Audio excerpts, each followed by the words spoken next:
Bonjour à tous, je suis heureuse de vous retrouver ce matin après une pause estivale et j'espère que vous allez bien, que vous avez passé de bonnes vacances si vous avez pu en prendre et je voudrais souhaiter à chacun d'entre vous une très bonne journée de sabbat. Ce matin, pour cette méditation, j'ai choisi de vous parler de la vie éternelle. Pourquoi ce sujet? Parce qu'il me semble que c'est un sujet qui est essentiel, qui est fondamental et pour deux raisons. Première raison, c'est parce qu'à mon sens, la vie éternelle donne vraiment toute sa raison d'être à notre foi. C'est la vie éternelle qui la définit. Et deuxième raison, je crois que la vie éternelle, c'est réellement le fondement de notre espérance. Aujourd'hui, je crois qu'on peut dire que les croyants ne sont pas les seuls à en parler. Ils ne sont pas les seuls à parler de la vie éternelle, ou en tout cas, ils ne sont pas les seuls à parler du sujet de l'immortalité. L'homme, de tout temps, a cherché à repousser les limites de la vie humaine. Et d'ailleurs, l'espérance de vie, en France et partout dans le monde, ne cesse de progresser. Et on peut bien sûr que s'en réjouir, notamment lorsque ce prolongement de la vie est associé à une bonne santé. Permettez-moi de vous donner un chiffre. Au cours des 60 dernières années, les hommes comme les femmes ont gagné en moyenne 14 ans d'espérance de vie. C'est beaucoup et c'est une bonne nouvelle. Mais je crois qu'aujourd'hui, certains chercheurs veulent aller encore plus loin et veulent tuer la mort, si vous me permettez cette expression, que j'ai tirée d'un article du magazine Le Point publié l'année dernière. On appelle ce mouvement le transhumanisme. Vous en avez peut-être entendu parler, et c'est l'empire Google qui a fait sensation il y a quelque temps en créant une entreprise qui porte le nom de Calico. C'est une entreprise de biotechnologie qui est spécialisée dans la lutte contre le vieillissement et contre toutes les maladies qui découlent donc de l'âge grandissant. Et le projet très clair et affiché de cette entreprise, c'est vraiment de lutter contre la mort. Certains chercheurs commencent donc à parler, à envisager l'immortalité ici sur cette terre. Alors vous imaginez bien que des voix s'élèvent en France et ailleurs, partout dans le monde, pour mettre en avant les problèmes éthiques soulevés par cette démarche, par ce sujet.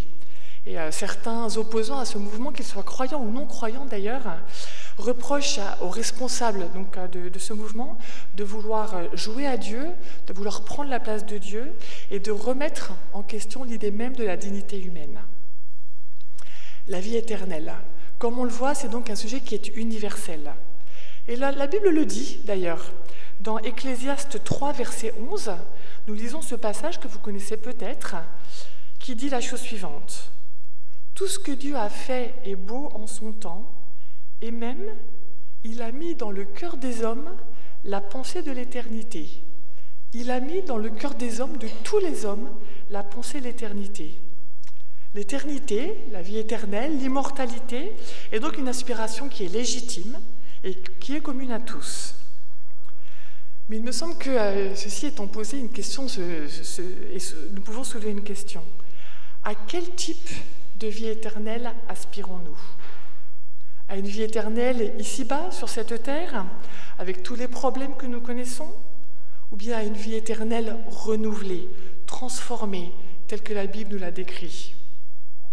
Parce qu'en effet, la vie éternelle est un sujet majeur dans la Bible, et elle est toujours liée au retour du Christ. Je crois que malgré ce mouvement qui prend un petit peu d'ampleur, la vie sans fin reste extrêmement hypothétique et contestée, bien évidemment, ici sur cette terre, dans notre monde. En revanche, tous les auteurs de l'Ancien Testament et du Nouveau Testament partagent l'idée que le retour du Christ et la vie éternelle sont des certitudes. Permettez-moi de citer quelques textes pour vous montrer cela.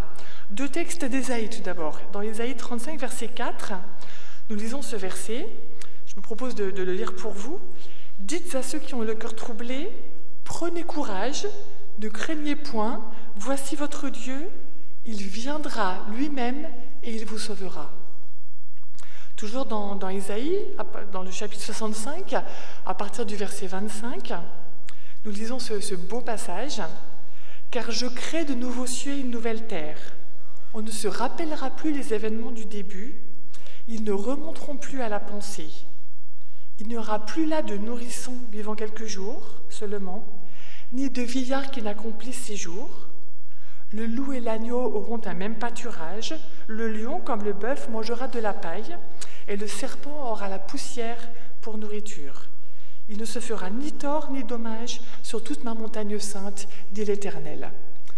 Une belle description d'un monde parfait. Un autre prophète, le prophète Osée, dans Osée 6, verset 3, a dit la chose suivante: « Sa venue est aussi certaine que celle de l'aurore. » S'il y a bien une chose dont nous ne doutons pas quand la nuit vient, c'est que le lendemain matin, le soleil va se lever et que l'aurore va arriver. Eh bien, le prophète compare la venue du Christ à la venue de l'aurore. Quelques textes du Nouveau Testament maintenant.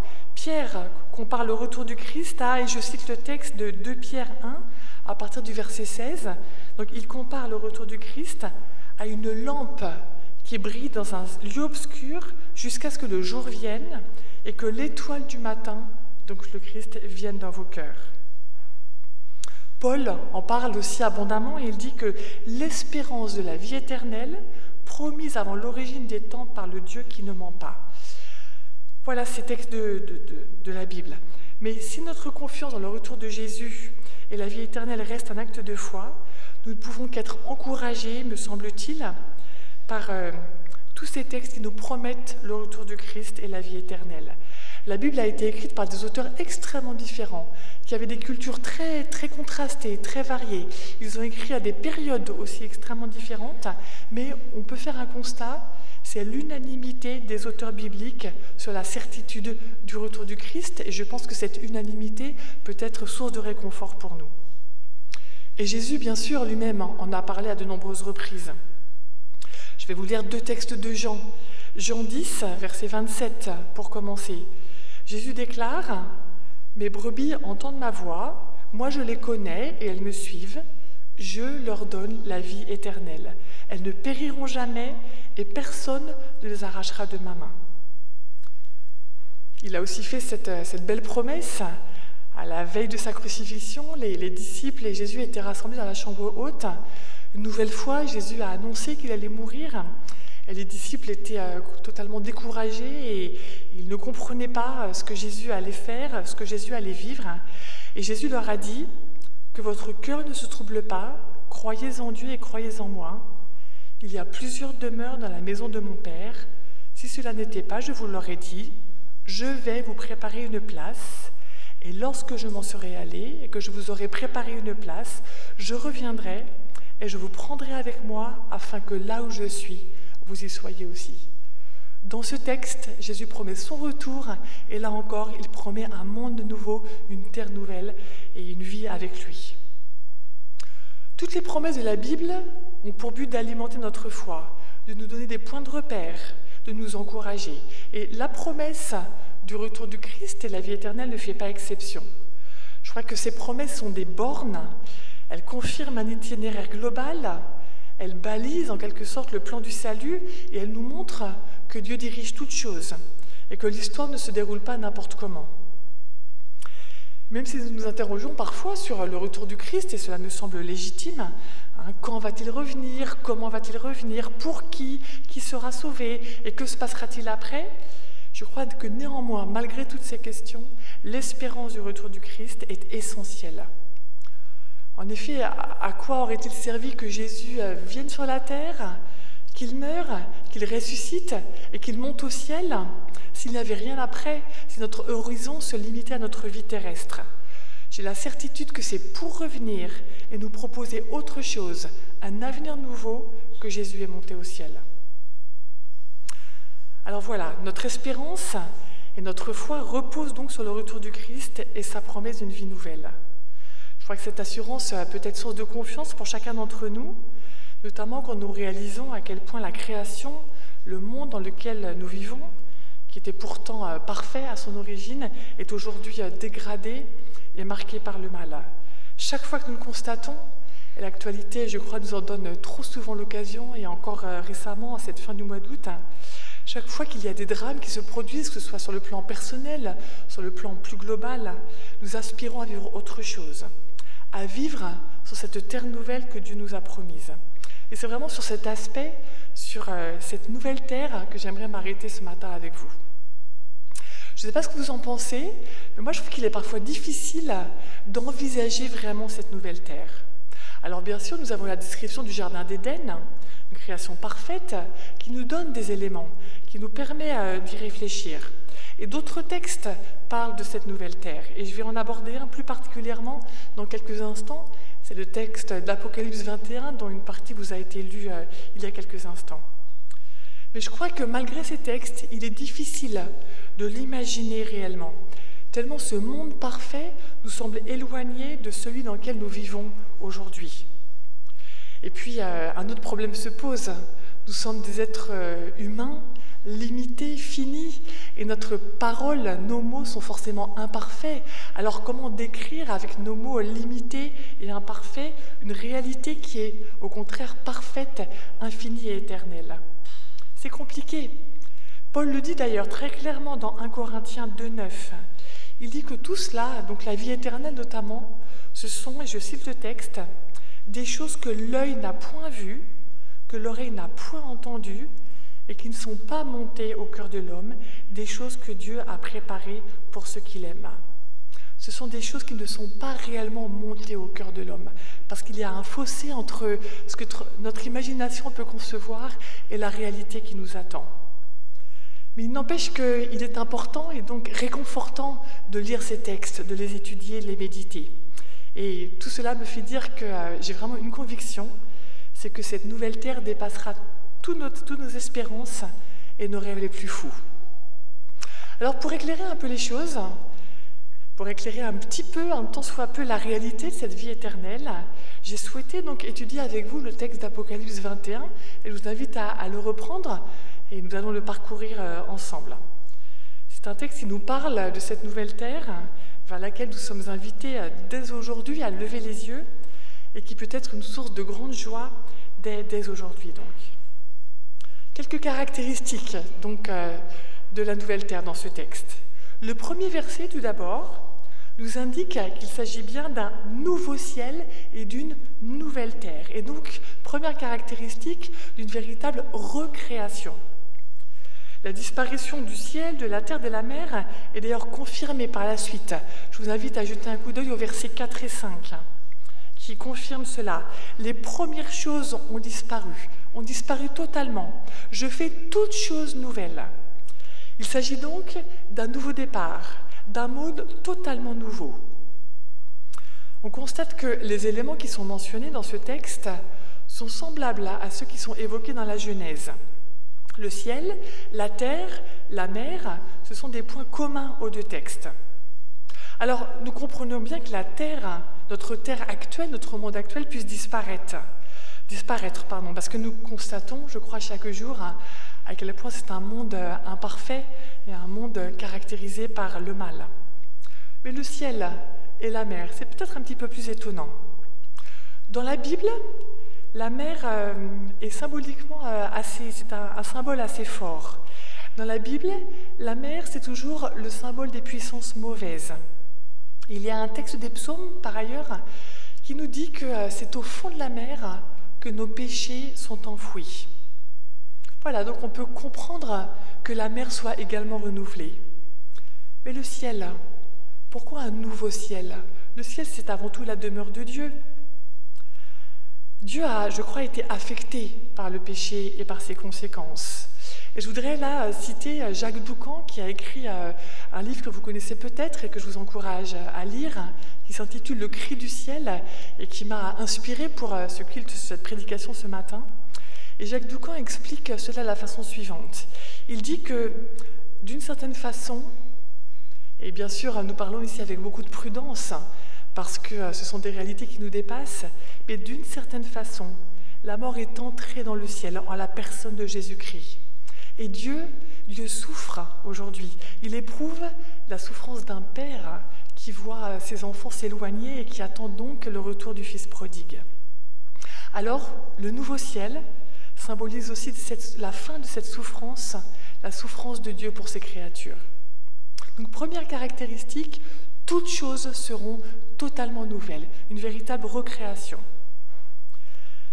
La suite du texte, donc le verset 2, nous propose une autre caractéristique. Il compare cette nouvelle terre à une Jérusalem nouvelle. Et cette Jérusalem, d'ailleurs, elle descend du ciel, elle est créée par Dieu. Je lis ce verset.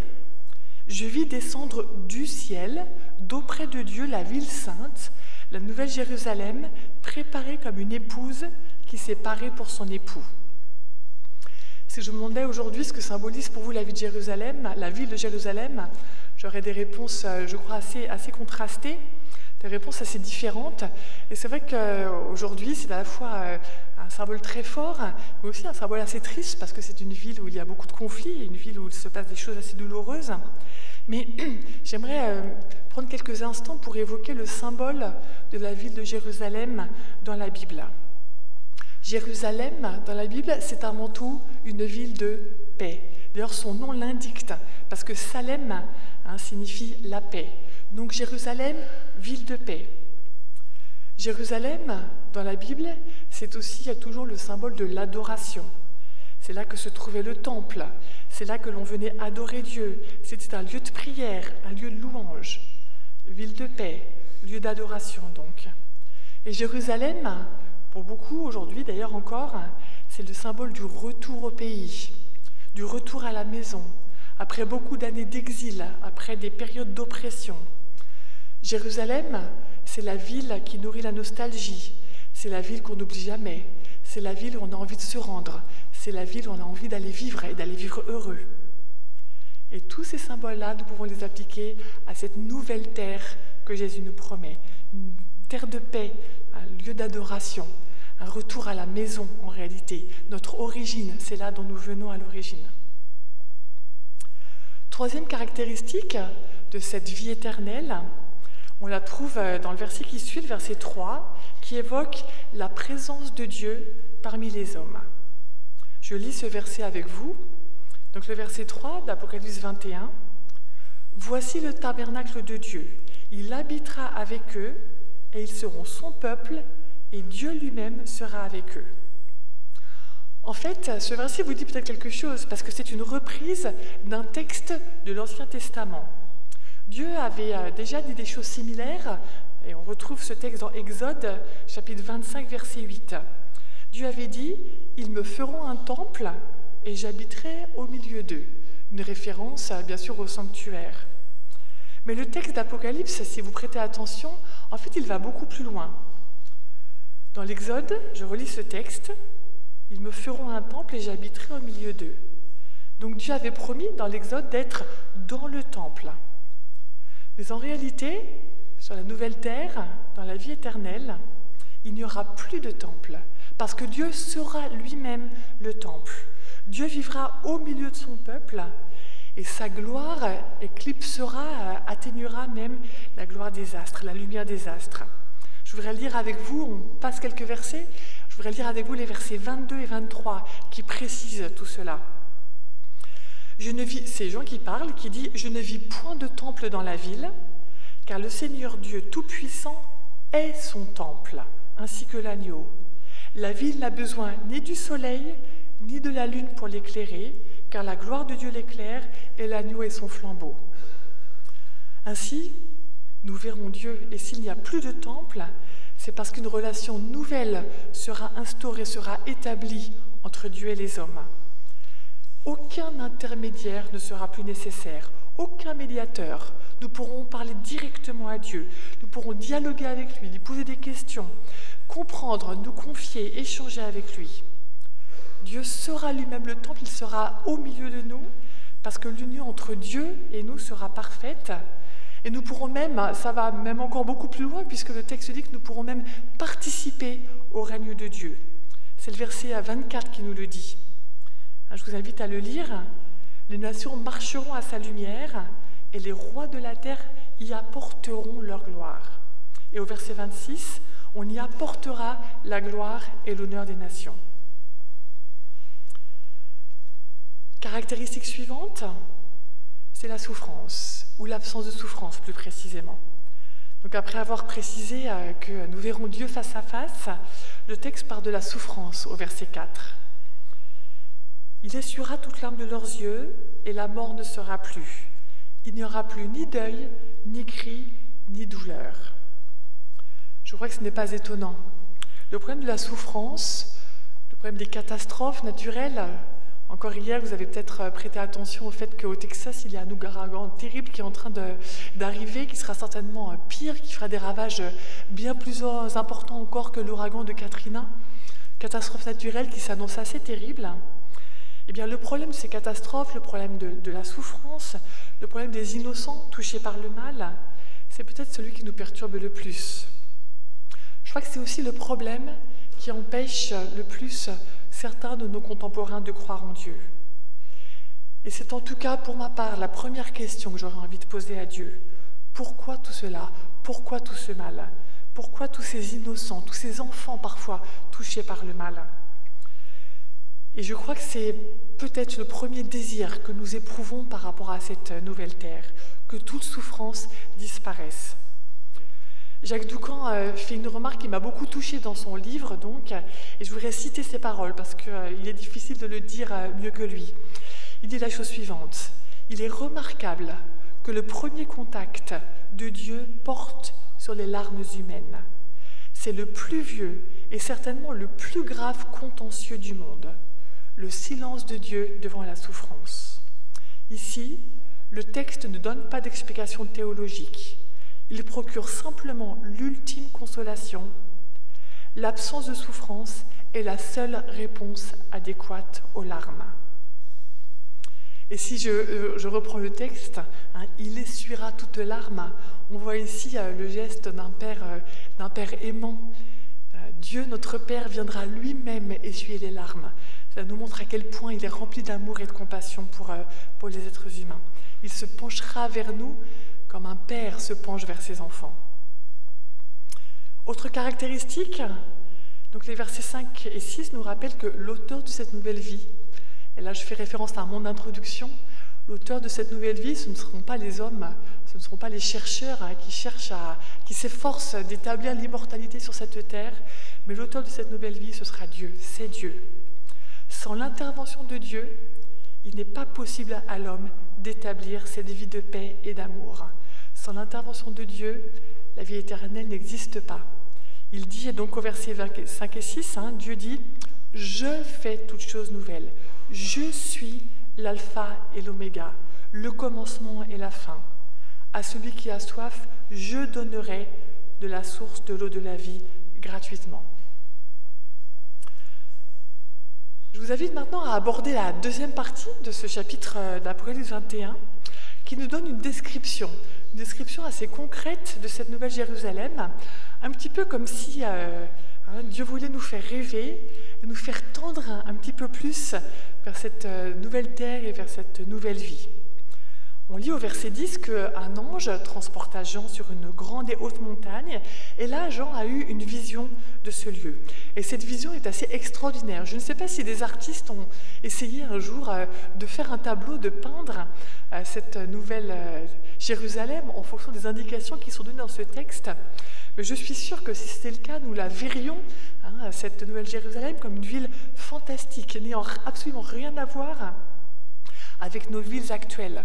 Une ville de rêve, en quelque sorte, comme pour but nous montrer que nous pouvons que aspirer à cette ville nouvelle, mais qu'en même temps, il nous est difficile de l'imaginer, d'imaginer notre vie après le retour du Christ.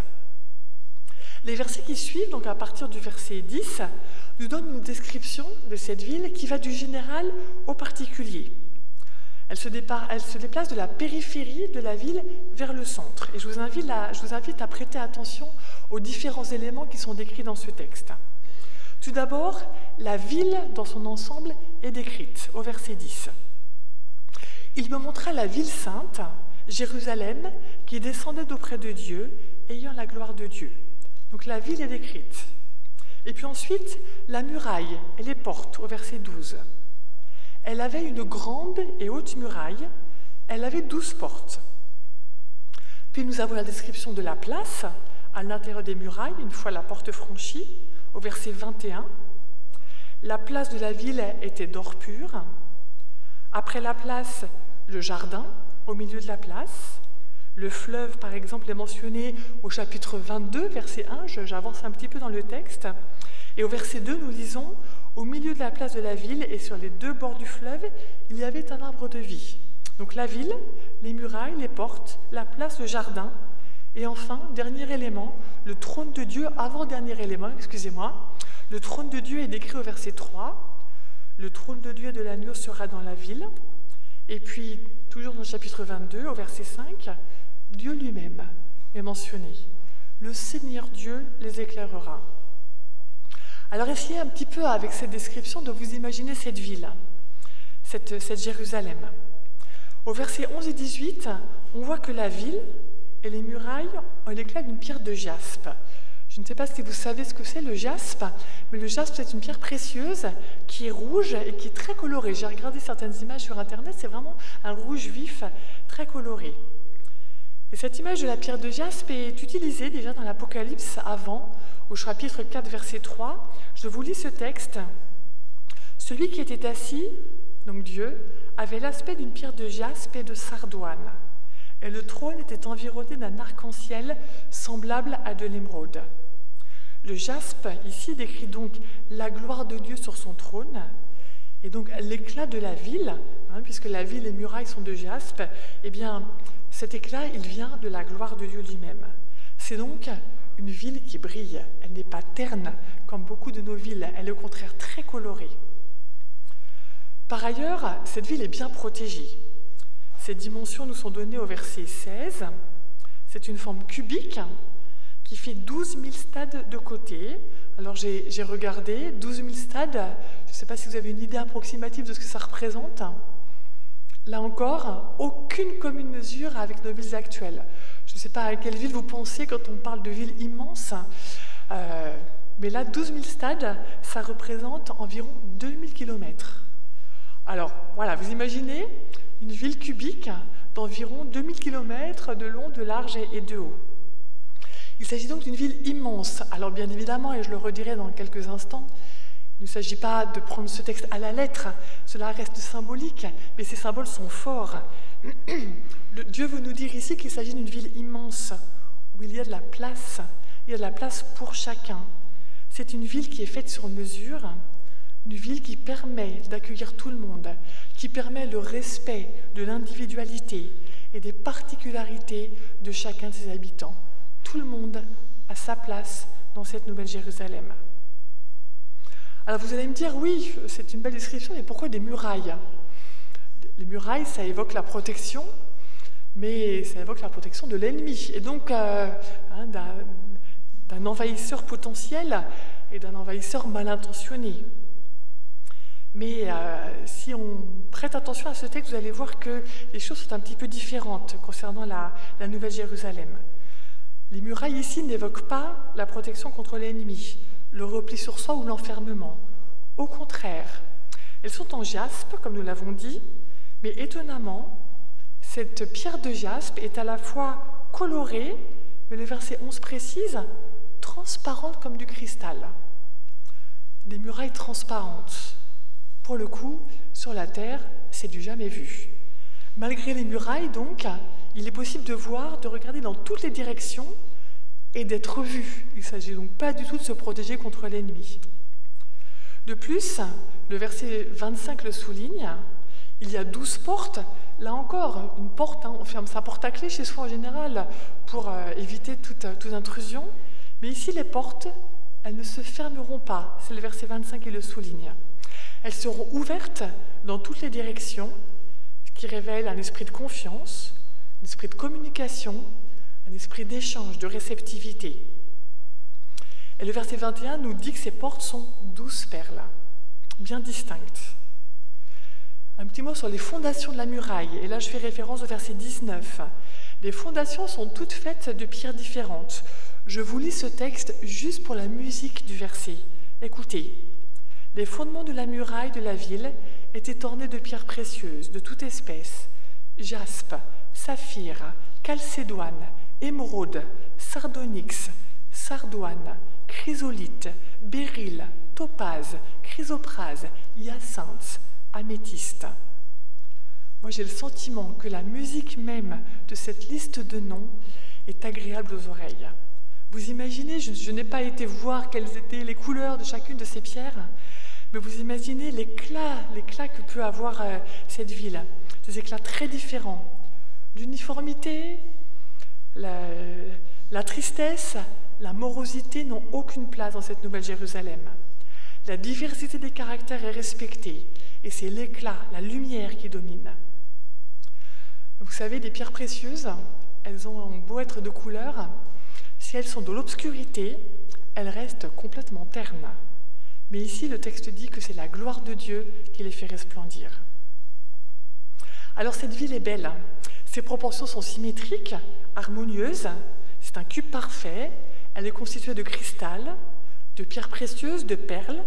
On la voit donc de loin, tellement elle brille. Ses portes sont ouvertes, comme pour mieux nous inviter à y rentrer. C'est une ville de rêve. Certains ne pourront pas s'empêcher peut-être de vous souligner qu'il s'agit malgré tout d'une ville, et que cela ne suffit pas à leur bonheur. La ville, c'est bien, mais la nature, c'est bien aussi. Eh bien, le jardin, comme je le disais il y a quelques minutes, n'est pas oublié. Il évoque d'ailleurs le jardin d'Éden.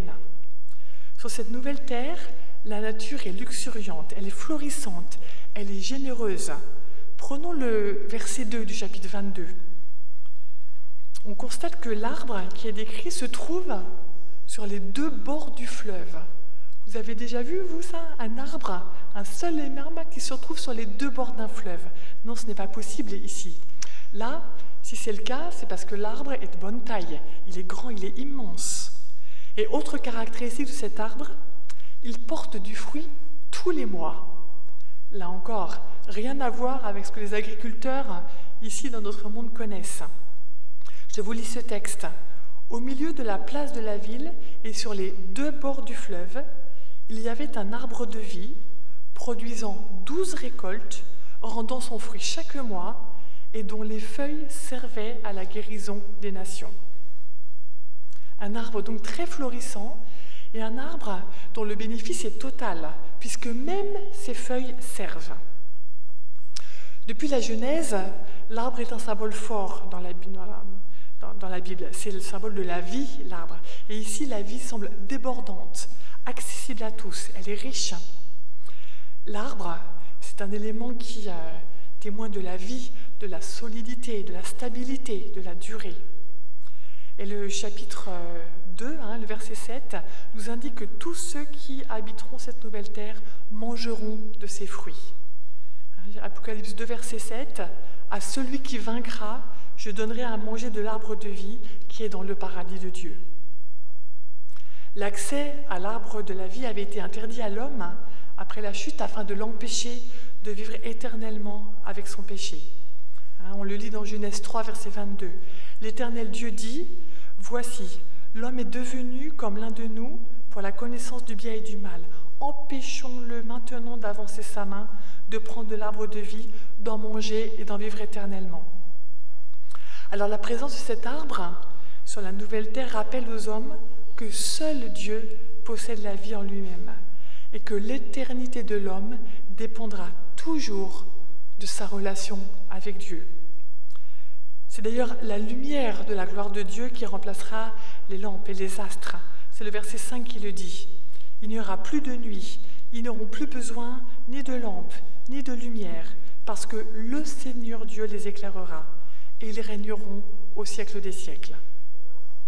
Dans cette nouvelle terre, la source de la vie, la source du bonheur, la source du bien-être, la source de notre être entier restera toujours Dieu lui-même. Alors je crois que dans ce chapitre, Dieu, par l'intermédiaire de Jean, a voulu nous faire rêver. Il a voulu nous faire rêver en nous donnant un petit aperçu de cette nouvelle terre qui nous attend. Nous vivons chaque jour dans un monde qui nous est extrêmement familier. Tous nos repères sont aujourd'hui ceux de la terre sur laquelle nous habitons. Et nous avons parfois du mal à imaginer autre chose, même si notre aspiration est bien réelle. Alors, certes, la vision de cette nouvelle terre n'est pas réaliste, elle est avant tout symbolique, mais je crois qu'elle indique simplement à quel point le monde dans lequel nous vivrons, sera transformé, renouvelé et différent. Et je crois que cela peut réellement nourrir notre foi et notre espérance au quotidien. Nous ne pouvons pas vivre sans une idée, même peut-être vague et floue, mais sans une idée de ce qui nous attend dans l'avenir. Il n'y a rien de pire que d'ignorer de quoi demain sera fait. Nous avons besoin tous, je crois, d'être rassurés, de faire des plans, de construire quelque chose. Et justement, cette description de la nouvelle terre, de la nouvelle Jérusalem, nous est donnée pour nous donner un avenir, pour nous faire envie, pour nous attirer vers cette vie future, pour nous faire entrevoir combien tout sera beau, parfait et glorieux. Et je crois que cette description de la nouvelle terre nous montre aussi à quel point notre Dieu est un Dieu d'amour, qui a un projet de bonheur pour chacun de nous. Alors il nous reste à lever les yeux vers le ciel, à garder jour après jour ces images à l'esprit, afin de mieux affronter le monde dans lequel nous vivons, et afin également de savoir mieux vaincre pour hériter de cette terre. Je reprends un verset du chapitre 21, le verset 7, qui nous dit « Celui qui vaincra héritera ces choses. Je serai son Dieu et il sera mon fils. » Regarder par terre, c'est un signe de faiblesse, c'est un signe de découragement, c'est un signe d'abattement. On ne voit rien du chemin qui arrive si on baisse le regard à terre. Lever les yeux vers le ciel, au contraire, c'est manifester son attente, son espérance, c'est tendre vers le haut, c'est être optimiste, c'est aller de l'avant. Alors puissions-nous, chacun d'entre nous, souvent lever les yeux vers le ciel, afin que dès à présent, nous puissions vivre déjà aujourd'hui la promesse du retour du Christ, qui est aussi certaine que l'aurore. Et le plus beau dans cette histoire, c'est que cette espérance, elle nous purifie. Jean a écrit dans sa première lettre, au chapitre 3, les versets 2 et 3, ce beau verset. « Bien-aimés, nous sommes maintenant enfants de Dieu, et ce que nous serons n'a pas encore été manifesté. Mais nous savons que lorsqu'il paraîtra, nous serons semblables à lui, parce que nous le verrons tel qu'il est. Quiconque a cette espérance en lui se purifie comme lui-même est pur. » Il ne faut pas être pur pour espérer son retour ou hériter cette nouvelle terre. C'est l'inverse. C'est notre foi en ce retour. C'est notre espérance en ce retour et en cette vie éternelle qui nous rendent purs. Alors il me reste un seul souhait à formuler. C'est que rapidement, très vite, le plus vite possible, nous puissions découvrir toute la joie et le bonheur de vivre avec Dieu, parce que c'est ce qui nous est promis. Amen.